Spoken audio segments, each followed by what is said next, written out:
Carousel. Yeah. Carousel. Yeah. Carousel. This the carousel. On or you off. Either you're on or you're off. Either you're on or you're off. What? Knock 'em out.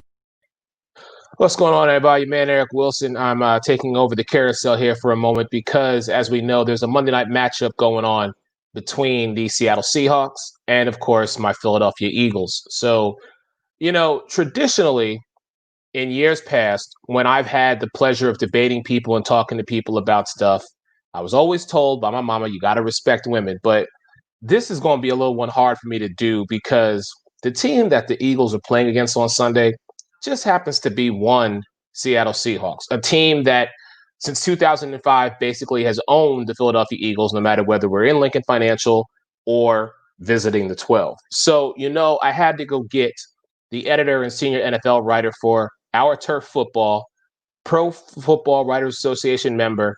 I had to get the OG, Miss Dana, to come in and join me here today on the carousel. Dana, what's going on? How are you? Thank you so much for doing this. I am well, thank you. And I think that we both should feel lucky that we get to field, regular teams for this game.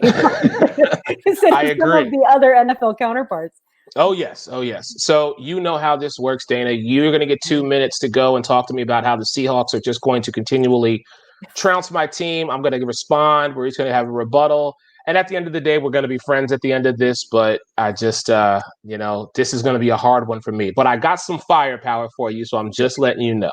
Good. All right. I'm okay with that. This has been an interesting matchup for so long. The Eagles had a very strong team for a few years there in a row, and the Seahawks have been really consistent since bringing in quarterback Russell Wilson and the strong defenses where they had. Well, now that tables have turned a little bit, where the Seahawks defense is a little bit questionable. Russell Wilson is still playing fantastically, but as you said, the Eagles have not beaten the Seattle Seahawks since 2008. I mean, that's like a long time. Now, granted, there's 6 games in that entire time frame, but including last year's playoff game, the Seahawks have always just seemed to play the Eagles very well. And I don't really see that changing this weekend, especially with the struggles that the Eagles have had. Where the Seahawks have had major strengths is an offense, and obviously the Eagles, that's their offense. The defense is their strength this year too. So that could be a really interesting matchup on how that works out. However, where the Eagles are struggling, as I'm sure you well know, is in offense. And the Seahawks defense, although they were ranked 32nd, God help us, in the league for a while, they have really seen a resurgence in the last couple of games, and we see a lot of players getting healthy, a lot of players returning. So I do think that this one, while I do feel for the Eagles situation right now, because I think that this team is much better than it's actually playing.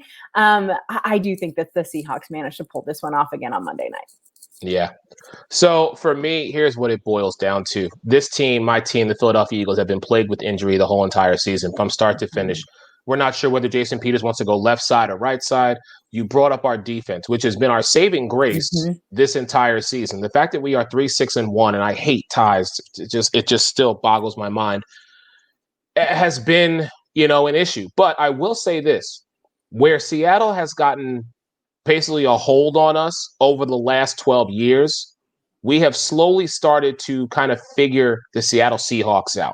The last 2 times we've played each other, the score has been exactly the same, 17-9.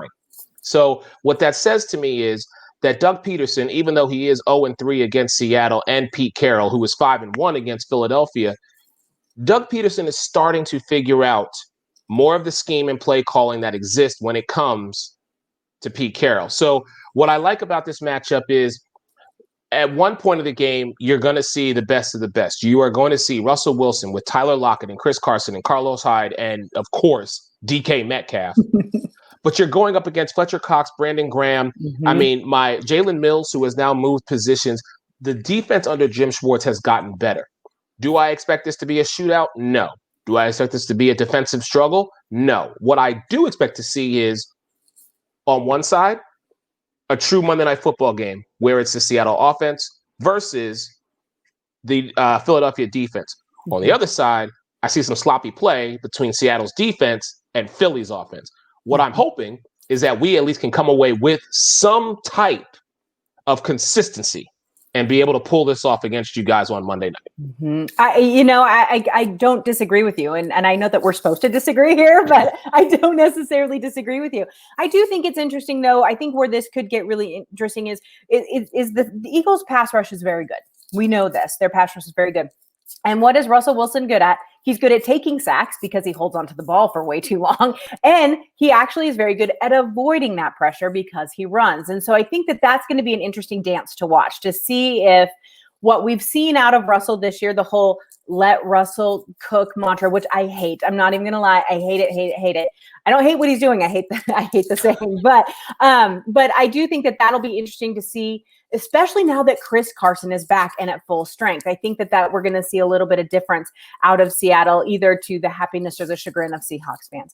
I'm going to tell you this, though. I'm going to give you huge kudos because you have one player I have wanted in Seattle for years, and you just keep holding on to them. So when you're ready to give me Brandon Graham, please send him to me because I love him so very much, and I love to watch him play. So I'm excited for this game. I'm excited. Seattle usually does very well under the bright lights of primetime games, so it should be fun, unlike some of the other primetime games we've seen this year.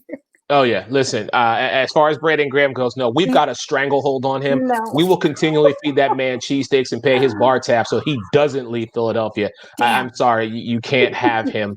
But what I will say to you, though, is I have to love and respect Russell Wilson because if you take it all the way back to when he was drafted, he could have been our quarterback.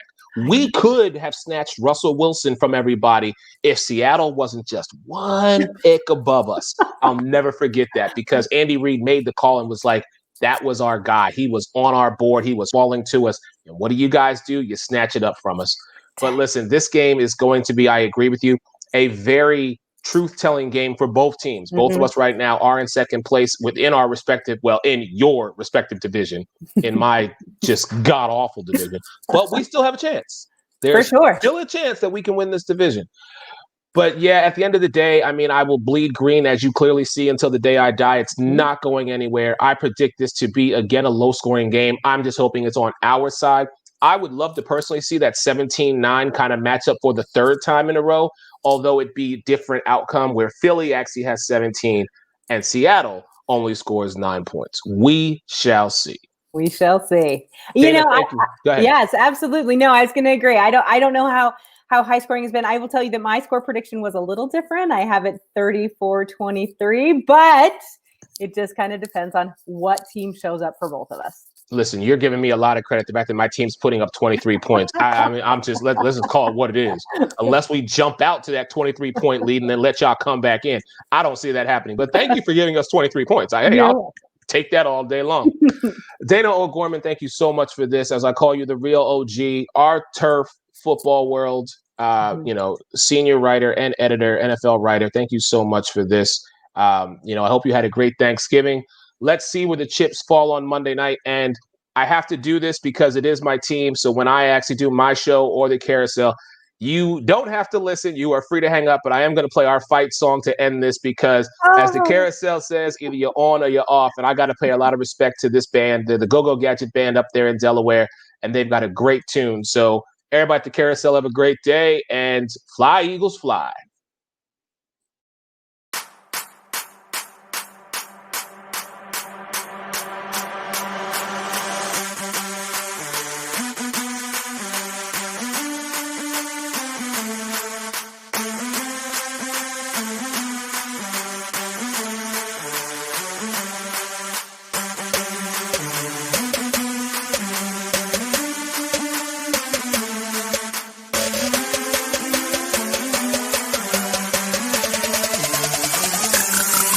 No one